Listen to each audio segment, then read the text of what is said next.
মুস্তাফিজুর রহমানকে একাদশে রেখেই পরিকল্পনা সাজাচ্ছে দিল্লি ক্যাপিটালস। প্লে অফ নিশ্চিত করতে এবার মুম্বাইকে হারাতে মহা শক্তিশালী দল নিয়ে নামবে অক্ষর প্যাটেলরা, যেখানটায় ওপেনিংয়ে থাকবেন দক্ষিণ আফ্রিকার এক তারকা ক্রিকেটার।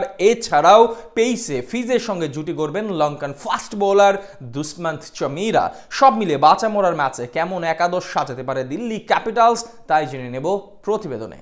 এবারের আইপিএল নিলাম থেকে আশ্চর্যজনকভাবে দল পাননি মুস্তাফিজুর রহমান। সুযোগ থাকা সত্ত্বেও তাকে দলে ফেরায়নি কোনো ফ্র্যাঞ্চাইজি, যদিও সবশেষ ইন্ডিয়ান প্রিমিয়ার লিগে অন্যতম সেরা পেসার ছিলেন কাটার মাস্টার। তবে টাইগার পেসারকে দলে না নেওয়ার অন্যতম প্রধান কারণ ছিল এনওসি জটিলতা। এর আগে একাধিক বাংলাদেশি ক্রিকেটার সুযোগ পেলেও বিসিবির অনুমতি না মেলায় খেলা হয়নি বিশ্বের সেরা ফ্র্যাঞ্চাইজিটিতে।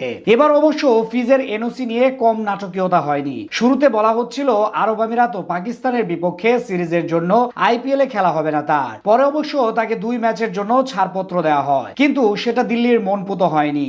পুরো সময়ের জন্যই তাকে দলে চাইছিল ফ্র্যাঞ্চাইজিটি। শেষমেশ তাদের অনুরোধেই 3 ম্যাচের জন্য ফিজকে অনুমতি দেয় বিসিবি। ইতিমধ্যেই দলটির হয়ে মাঠেও নেমেছেন, যদিও জেতাতে পারেননি দলকে। তবে এবার বাঁচা মরার লড়াইয়ে মুম্বাই ইন্ডিয়ান্সের বিপক্ষে মাঠে নামবে দিল্লি, যেখানে ফিজি হবেন দলের মধ্যমণি। এই ম্যাচে ওপেনিং এ বদলের সম্ভাবনা নেই বললেই চলে। এবারের মৌসুমে প্রথমবার ওপেনিং করতে এসে বাজিমাত করেছেন দারুণ ফর্মে থাকা কেএল রাহুল। গুজরাটের বিপক্ষে খেলেন 65 বলে 112 রানের এক অপরাজিত ইনিংস। তার সঙ্গে ওপেনিং এ থাকতে পারেন দক্ষিণ আফ্রিকার ফাফ ডু প্লেসি। গত ম্যাচে ব্যর্থ হলেও মুম্বাইয়ের বিপক্ষে দলের ভরসা হবেন এই ক্রিকেটার। 3 নম্বরে দেখা যেতে পারে চলতি সিজনটা দারুণ কাটানো উইকেট কিপার ব্যাটার অভিষেক পুরেলকে। সর্বশেষ ম্যাচে 19 বলে 30 রানের কার্যকরী ইনিংস এসেছে তার ব্যাট থেকে। মিডল অর্ডারে ভরসা থাকবে অধিনায়ক অক্ষর প্যাটেল ও ট্রিস্টান স্টাবসের উপর।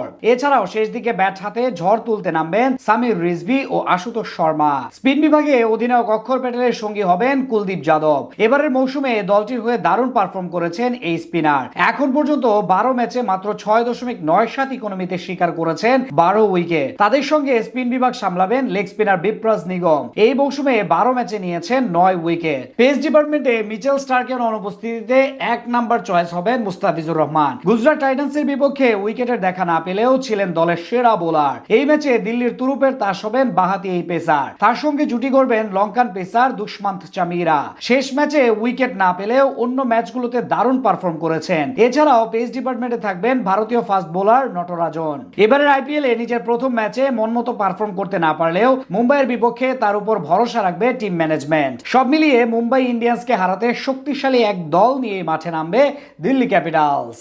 পেস ডিপার্টমেন্টে মিচেল স্টার্কের অনুপস্থিতিতে 1 নাম্বার চয়েস হবেন মুস্তাফিজুর রহমান। গুজরাট টাইটান্সের বিপক্ষে উইকেটের দেখা না পেলেও ছিলেন দলের সেরা বোলার। এই ম্যাচে দিল্লির তুরুপের তাস হবেন বাহাতি এই পেসার।